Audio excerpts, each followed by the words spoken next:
हमने 8-10 साल पहले की वो स्थितियां भी देखी हैं जब छोटे से सरकारी काम में भी कई कई महीने लग जाते थे।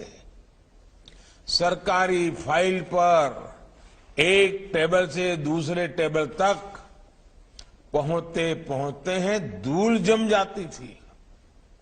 लेकिन अब देश में स्थितियां बदल रही हैं, देश की कार्य संस्कृति बदल रही है।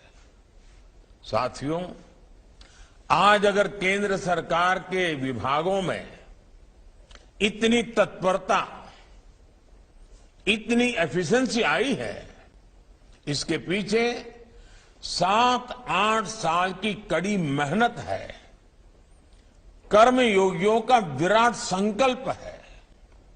वरना आपको याद होगा, पहले सरकारी नौकरी के लिए अगर किसी को अप्लाई करना होता था तो वहीं से अनेक परेशानियां शुरू हो जाती थी। भांति भांति के प्रमाण पत्र मांगे जाते, जो प्रमाण पत्र होते भी थे उनको प्रमाणित करने के लिए आपको नेताओं के घर के बाहर कतार लगा के खड़ा रहना पड़ता था, अफसरों की सिफारिश लेकर के जाना पड़ता था। हमने सरकार के शुरुआती वर्षों में ही इन सभी मुश्किलों से युवाओं को मुक्ति दे दी। सेल्फ एटेस्टेशन, युवा अपने सर्टिफिकेट खुद प्रमाणित करे, ये व्यवस्था की। दूसरा बड़ा कदम हमने केंद्र सरकार की ग्रुप सी और ग्रुप डी इन भर्तियों में इंटरव्यू को खत्म करके उन सारे परंपराओं को उठा लिया। इंटरव्यू की प्रक्रिया को समाप्त करने से भी लाखों नौजवानों को बहुत फायदा हुआ है। साथियों, आज भारत दुनिया की 5वीं बड़ी अर्थव्यवस्था है। 7-8 साल के भीतर हमने 10वें नंबर से 5वें नंबर तक की छलांग लगाई है। ये सही है कि दुनिया के हालात ठीक नहीं है। अनेक बड़ी बड़ी अर्थव्यवस्थाएं संघर्ष कर रही हैं। दुनिया के अनेक देशों में महंगाई हो, बेरोजगारी हो, अनेक समस्याएं अपने चरम पर है।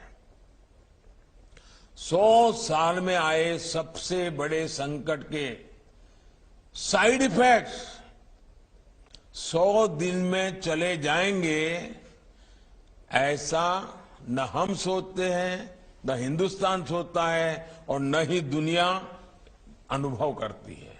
लेकिन इसके बावजूद संकट बड़ा है, विश्वव्यापी है और उसका प्रभाव चारों तरफ हो रहा है, दुष्प्रभाव हो रहा है। लेकिन इसके बावजूद भारत पूरी मजबूती से लगातार नए नए इनिशिएटिव लेकर के, थोड़ा रिस्क लेकर के भी ये प्रयास कर रहा है कि ये जो दुनिया भर में संकट है उसको से हम हमारे देश को कैसे बचा पाए, इसका दुष्प्रभाव हमारे देश पर कम से कम कैसे हो। बड़ा कसौटी काल है, लेकिन आप सबके आशीर्वाद से, आप सबके सहयोग से अब तक तो हम बच पाए हैं। ये इसलिए संभव हो पा रहा है क्योंकि बीते 8 वर्षों में हमने देश की अर्थव्यवस्था की उन कमियों को दूर किया है जो रुकावटें पैदा करती थी। साथियों, इस देश में ऐसा वातावरण बन रहा है जिसमें खेती की, प्राइवेट सेक्टर की, छोटे और लघु उद्योगों की ताकत बढ़े। ये देश में रोजगार देने वाले सबसे बड़े सेक्टर है। आज हमारा सबसे अधिक बल युवाओं के कौशल के विकास पर है। स्किल डेवलपमेंट पर है। प्रधानमंत्री कौशल विकास योजना के तहत देश के उद्योगों की जरूरतों के हिसाब से युवाओं को ट्रेनिंग देने का एक बहुत बड़ा अभियान चल रहा है। इसके तहत अभी तक 1.25 करोड़ से अधिक युवाओं को स्किल इंडिया अभियान की मदद से ट्रेन किया जा चुका है। इसके लिए देश भर में कौशल विकास केंद्र खोले गए हैं। इन 8 वर्षों में केंद्र सरकार द्वारा उच्च शिक्षा के सैकड़ों नए संस्थान भी बनाए गए हैं। हमने युवाओं के लिए स्पेस सेक्टर खोला है, ड्रोन पॉलिसी को आसान बनाया है ताकि युवाओं के लिए देश भर में ज्यादा से ज्यादा अवसर बढ़े।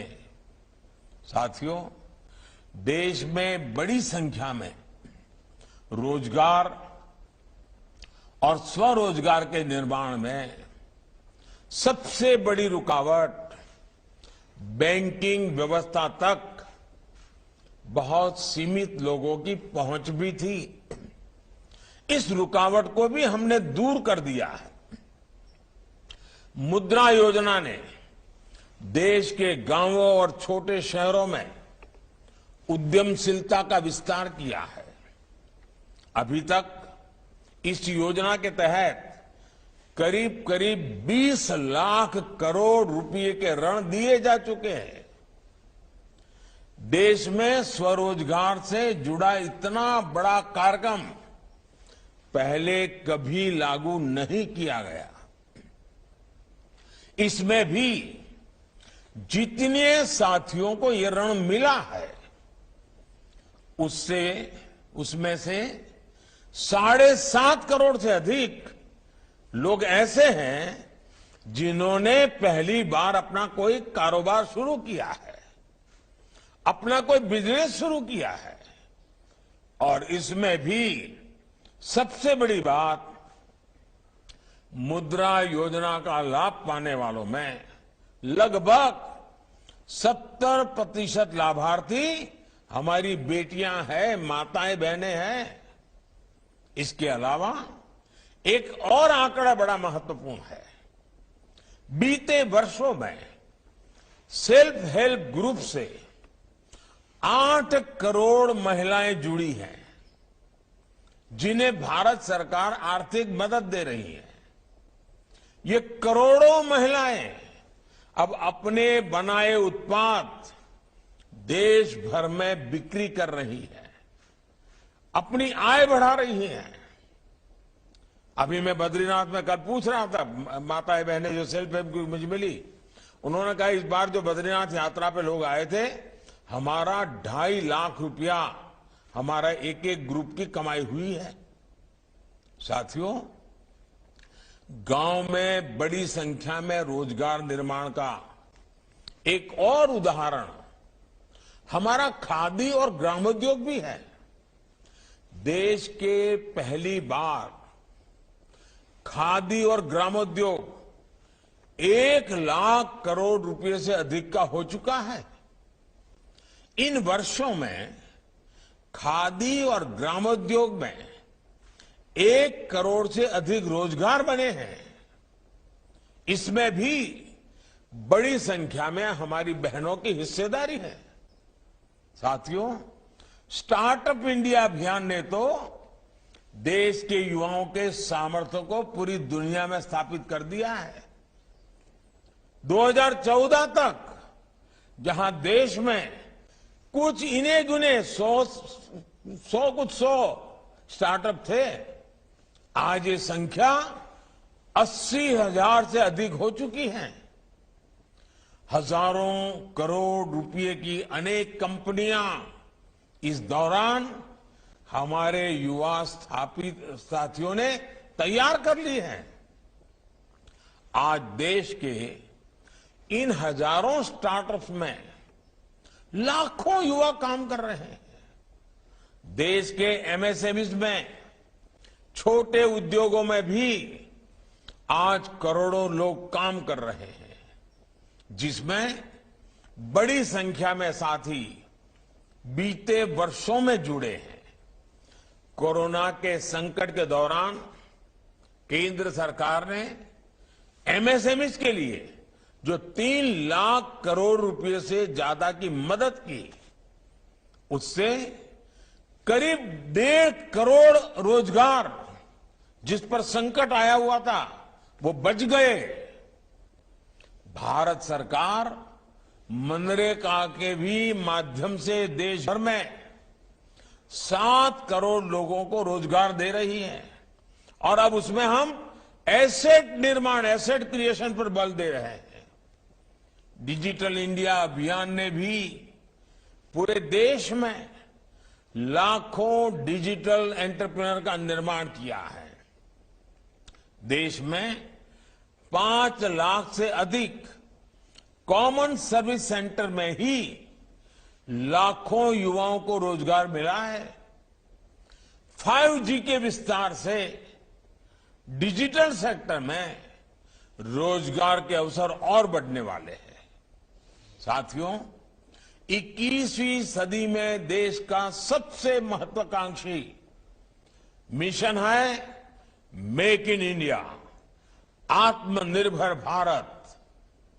आज देश कई मामलों में एक बड़े आयातक इंपोर्टर से एक बहुत बड़े निर्यातक एक्सपोर्टर की भूमिका में आ रहा है। अनेक ऐसे सेक्टर हैं जिसमें भारत आज ग्लोबल हब बनने की तरफ तेजी से आगे बढ़ रहा है। जब खबर आती है कि भारत से हर महीने 1 अरब मोबाइल फोन पूरी दुनिया के लिए एक्सपोर्ट हो रहे हैं, तो ये हमारे नए सामर्थ्य को ही दिखाता है।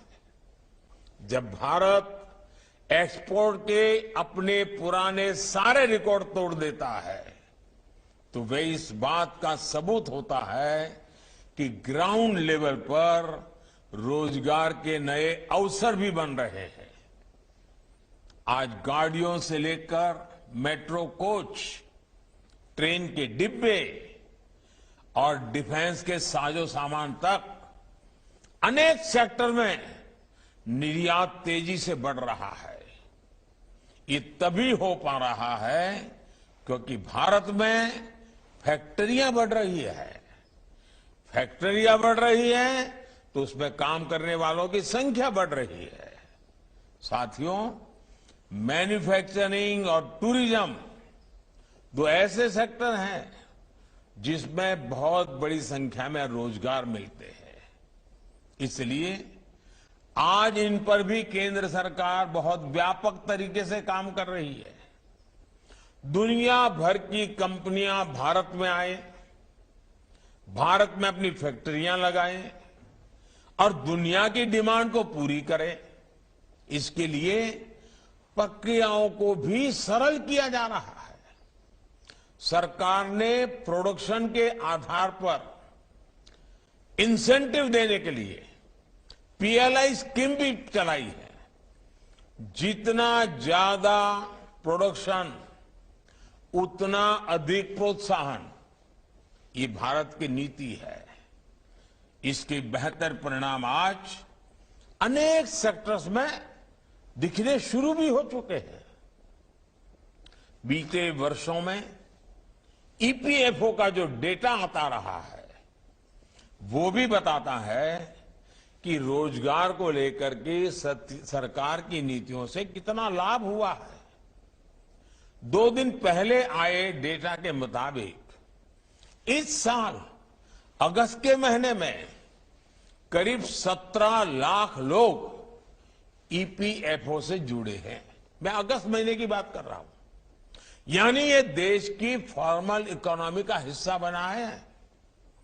इससे भी करीब 8 लाख ऐसे हैं जो 18 से 25 साल के उम्र के ग्रुप के हैं।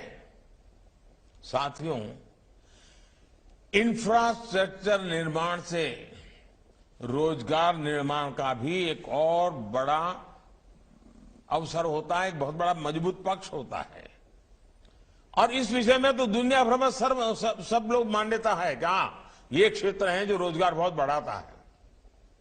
बीते 8 वर्षों में देश भर में हजारों किलोमीटर नेशनल हाईवे का निर्माण हुआ है, रेल लाइन के दोहरीकरण का काम हुआ है, रेलवे के गेज परिवर्तन का काम हुआ है, रेलवे में इलेक्ट्रिफिकेशन पर देश भर में काम किया जा रहा है, देश में नए हवाई अड्डे बना रहा है, रेलवे स्टेशनों का आधुनिकीकरण हो रहा है, नए वाटरवेज बन रहे हैं, ऑप्टिकल फाइबर नेटवर्क का पूरे देश में बड़ा अभियान चल रहा है, लाखों वेलनेस सेंटर बन रहे हैं, पीएम आवास योजना के तहत 3 करोड़ से ज्यादा घर भी बनाए गए हैं। और आज शाम को धनतेरस पर जब मध्य प्रदेश के 4.5 लाख भाई बहनों को अपने घरों की चाबी सौंपूंगा, तो मैं इस विषय पर भी आज विस्तार से बोलने वाला हूं। मैं आपसे भी आग्रह करूंगा, आज मेरा शाम का भाषण भी देख लीजिए। साथियों, भारत सरकार इंफ्रास्ट्रक्चर पर 100 लाख करोड़ रुपए से ज्यादा का लक्ष्य लेकर चल रही है। इतने बड़े पैमाने पर हो रहे विकास कार्य स्थानीय अवसर पर युवाओं के लिए रोजगार के लाखों अवसर बना रहे हैं। आधुनिक इंफ्रा के लिए हो रहे ये सारे कार्य टूरिज्म सेक्टर को भी नई ऊर्जा दे रहे हैं।